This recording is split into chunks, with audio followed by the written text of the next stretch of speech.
We often get asked, what does it take to run a marathon? Today we're going to unpack who can run a marathon, what it takes to run a marathon, and how you go from running shorter distances to building up to a marathon. So before we get into the specifics around running this marathon, the question really is, can anyone run a marathon? The short answer is yes.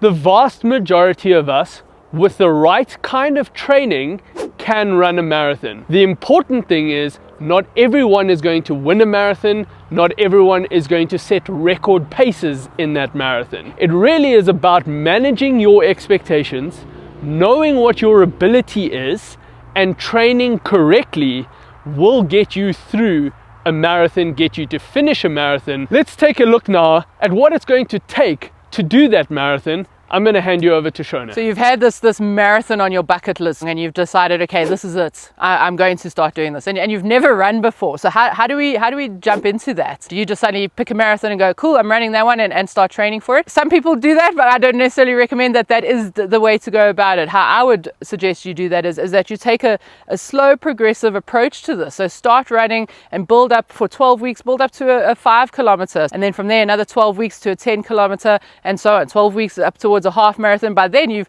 essentially done 9 months worth of running, and that is going to give you a really good base to then start tackling the training for a marathon. The training loads that we're looking for a marathon can be quite hard, and so you want to ensure that your body has built a really strong foundation for that. If you're someone who's been running 5Ks and park runs for quite a while, and you've sort of had this thing in the back of your mind, okay, maybe a marathon, again, that is definitely feasible for you.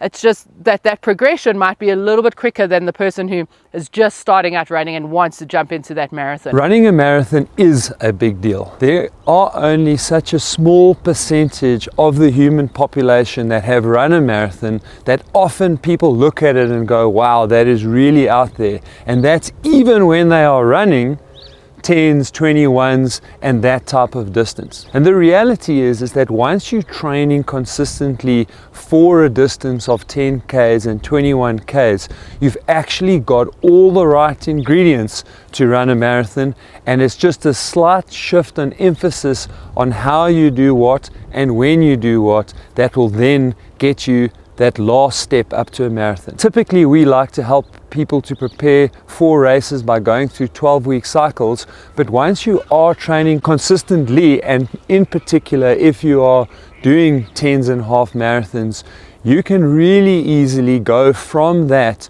to a marathon in about 8 weeks. The main ingredient that you're probably going to have to change is just your long run. If we just steadily and consistently build that long run up over a period of 8 weeks, you will quickly get from a point where you can run half marathons comfortably to finishing your first marathon. Consistency is a key part of marathon training, and consistency here means stacking on day after day after day, week on top of week, month on top of month. And you're better off doing a little bit less than you think you should do, and rather than chasing a big overall number. So you want to go for something that you know you can attain week on week on week on week. And being consistent means not just concentrating on one session. For the marathon, we think about long runs as being the critical session, but all of your sessions, the easy runs, any interval training you do, the hill sessions, tempo runs, these are all important.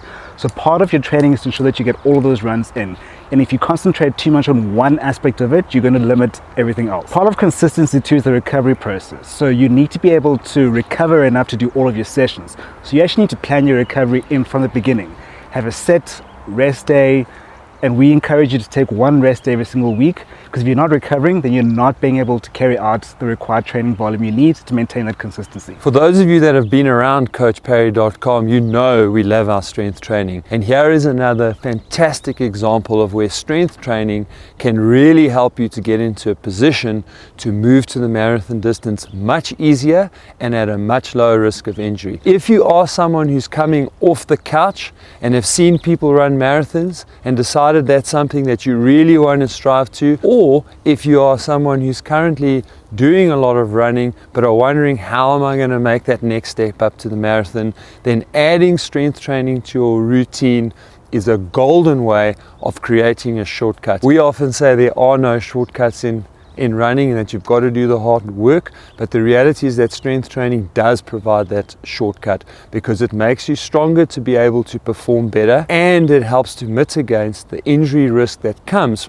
from increasing your training volumes to be able to run a marathon. We've put together a free strength training plan for you. If you'd like to download that, you can click on the link on the screen right now. All right, Lindsay has just spoken about the importance of strength training, which is excellent and really, really important. I want to speak a little bit around the importance of your long run, but not just the long run, really taking that into consideration as in your whole plan. A lot of people put a lot of emphasis on the long run, which is really, really true. It is a very important training session within your overall plan, but not at the expense of all of your other training sessions. Had experience with athletes who perhaps don't train in the week and then they just go out and they do their long run because they know that's an important session, but then they are so sore that they've messed up their training for the rest of the week. So then they land up not training in the week and they land up just doing another long run. Essentially, if you think about that, imagine if you're building Lego blocks and you're just building these long runs on top of each other. You're not getting that whole structure that you're really looking for to build that stamina and endurance for your marathon. So don't just do the training just specifically for the long run and at the expense of all of your training in the week. Rather cut that long run a little bit shorter if you need to,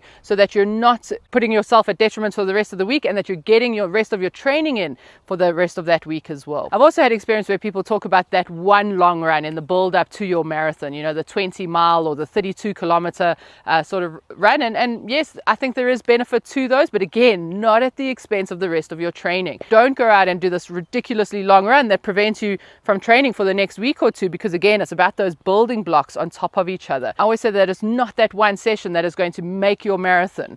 It's really all of those sessions, that accumulated load that we're building up and that accumulated endurance that we're building up over the 12 weeks. That's so important for you finishing that marathon, not that one run. Perhaps, yes, there's a bit of value in saying, okay, mentally there's some aspect that you get from doing that really, really long run. But again, I would far rather you do that run a little bit shorter and have the benefit of training for 4 or 5 days thereafter and building that, as opposed to just that one long run being able to push you through your marathon. A really big aspect in getting yourself prepared for a marathon is the nutrition side of things. It really is twofold. The first one I want to discuss is your everyday nutrition, focusing on your diet, your intake throughout that preparation period. A lot of people don't necessarily focus on taking in the right kind of nutrition.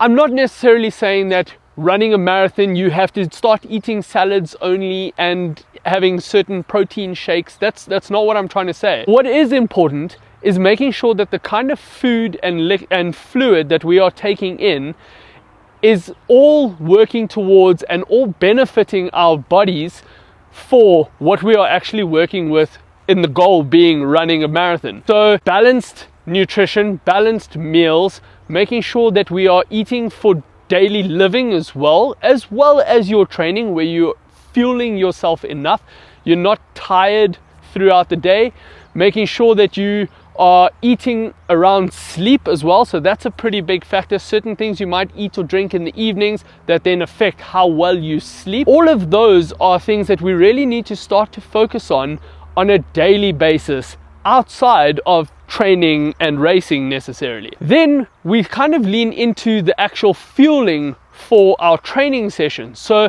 a lot of people might come from a 5K and they've run 5Ks, it's a 30-minute run, 25-minute run, whatever it may be, and they're not used to eating in those because those are generally short runs and they can get through that quite quickly. The problem is, once we start loading a lot more, we're doing longer runs in preparation for our marathon, we now really need to be fueling the body to keep us going for those long durations. Most of us only have, depending on the intensity of a session, we've only got between 60 and 90 minutes worth of proper glycogen stores in our bodies. And if you're going for a 2.5 hour or a 3 hour long run, and you might have worked through that, or you haven't had a decent breakfast in the morning, you're gonna start to empty that tank quite quickly. So see it as a car with a tank of fuel in it.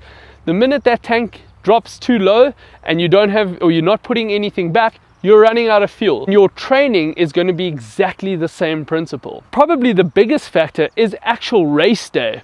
Now, again, I bring back the people have run shorter distances. They think they don't need to eat in those shorter distances. Now you get to race day.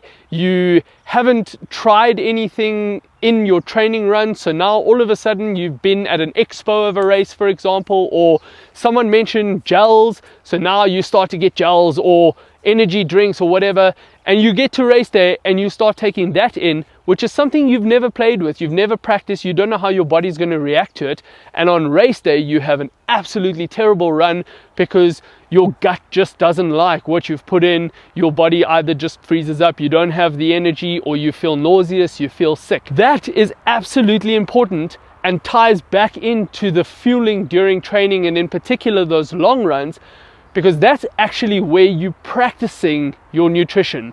You're practicing, as much as we train for the marathon, we need to train our nutrition for the marathon, equally as important. So now you know that it really is possible for most people to be able to run a marathon. It is still important to understand that the reason that not everybody does this is because it's not easy. You do need to spend a little bit of time preparing yourself mentally for when you get to the point in the marathon when things get a little bit tough and you start to question, is this really possible? And that typically comes somewhere between the 20-mile and 23-mile mark, the 32 to sort of 36-kilometer mark in the marathon. It does get hard, you do get sore, but the important thing is that you are generally close enough to the finish that you can talk yourself through that little patch, and in 2 or 3 miles, when the euphoria starts to hit, that you know you're going to cross that finish line, you will forget all about that little bad patch,